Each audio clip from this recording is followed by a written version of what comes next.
in this lecture, I'm going to extend what we learned about two-dimensional vectors in x and y to three-dimensional vectors in x, y, and z, or Cartesian coordinates. Here are the topics we're going to cover. We're going to talk about unit vectors, the length, direction, cosines, unit vector along an arbitrary direction, how we have an equivalent expression for cos squared plus sine squared equals 1 in 3D. We'll talk about horizontal and vertical angles, and then force along a line.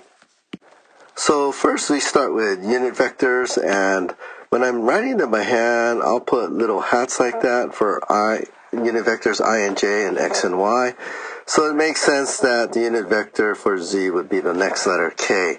So it's alphabetical. X, y, z have unit vectors I, j, k. And so here's x, and this is the unit vector I. Here's y, unit vector j. Here's the z direction, unit vector k. And they all have a length of 1, or unit. Next, I want to talk about the right-hand rule. Here are two different ways to do it. So the first thing is to make sure that you're using your right hand, not your left hand. Otherwise, you'll get it wrong. Unless I say use a left-handed coordinate system, which I would never do. So one way to do it is to point your fingers towards x in such a way that they can curl only towards the y. So in this case, this person has pointed their fingers towards x and curled their fingers in towards y, and then your thumb will be pointing in the z direction. So another way to do it is to make a gun with your hand with your thumb pointing in x and your index finger pointing to y, and then where your middle finger points out will be z. So whether you use this technique or this technique, make sure that you can do the right hand rule. And there's even a t-shirt you can get for the right hand rule right there. Right hand rule for the engineer.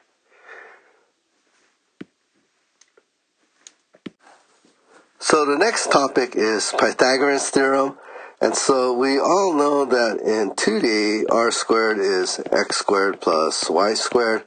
Well, in 3D, r squared is just x squared plus y squared plus z squared, which means that r is the square root of those three things. The next topic are direction cosines. Direction cosines are the cosines of the angles made from a 3D vector to the x, y, and z axes. So in this picture here, here's the vector. Let me highlight the vector in green. And the angle from this vector to the x-axis is a direction cosine in x. Is the direction angle in x, and the cosine of that angle is the direction cosine. The angle between this axis and y, the cosine of that angle is the direction cosine in y. And finally, the cosine of that angle is the direction cosine for z. And so all you really need to do is if you take v times the direction cosine in x, that will give you the x component. V times the direction cosine in y will give you the y component, and v times the direction cosine in z will give you the z component. And so here's just another picture of the angles alpha, beta, gamma between the vector of x, y, between the vector and x, y, and z. Excuse me. And so you take the cosines of alpha, beta, and gamma, and those are the direction cosines. So you know that cosine squared plus sine squared equals 1 in 2D. So we're asking in 3D, do we have a similar thing? So here's a triangle, and we know that cosine of alpha squared plus sine of alpha squared equals 1. But the sine of alpha is also the cosine of beta. So we have cosine alpha squared plus cosine beta squared equals 1. So in 3D, if you take the direction cosines, cos alpha squared plus cos beta squared plus cos gamma squared, that will all equal to 1. So this is the equivalent of cos squared plus sine squared equals 1 in 2D. In 3D, you just take the direction cosines, and those squared all add up to 1.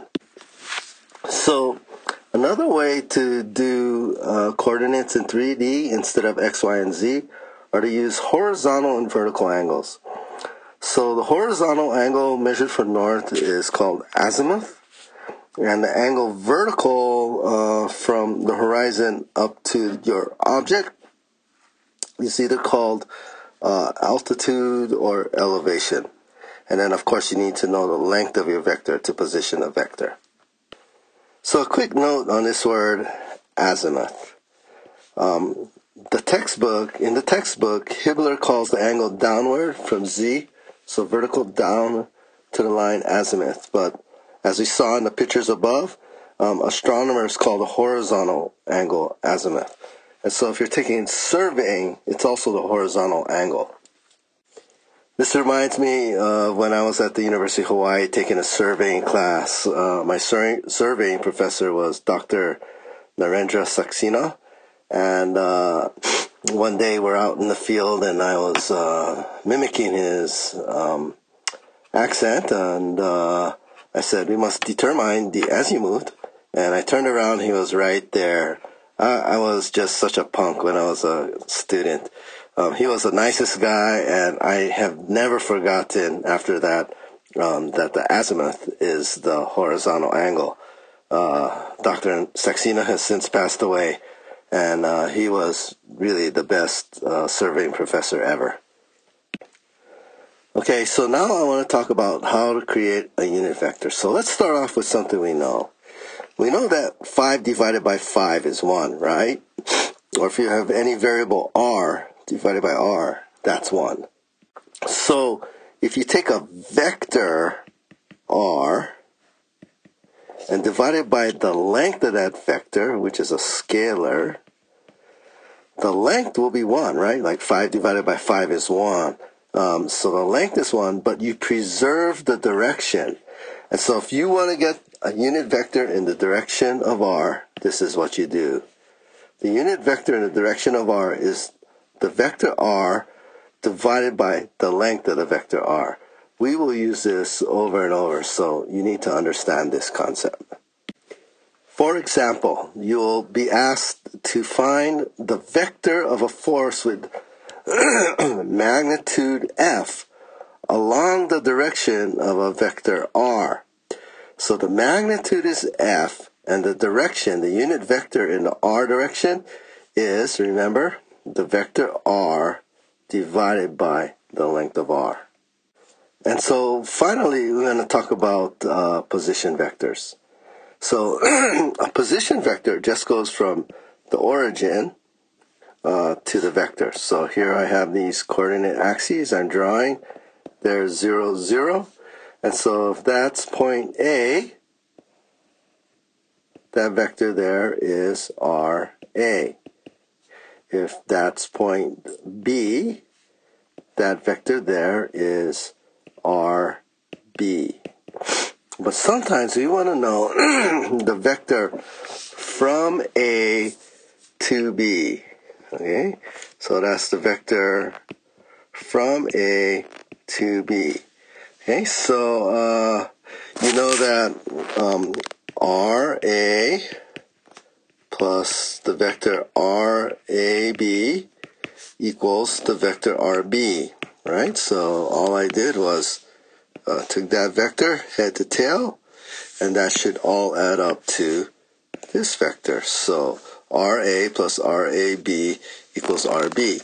So solving that for RA to B, that's just RB minus RA. And I just remember this as you end at A and you end at B, you start at A. So if you want to go from A to B, you take the end minus the start. Like I ended 10 miles from here. I started 2 miles from here. 10 minus 2 is 8 miles. You do the same thing with vectors. And so that's how you get a position vector relative from A to B. This will become especially important next semester when you take dynamics.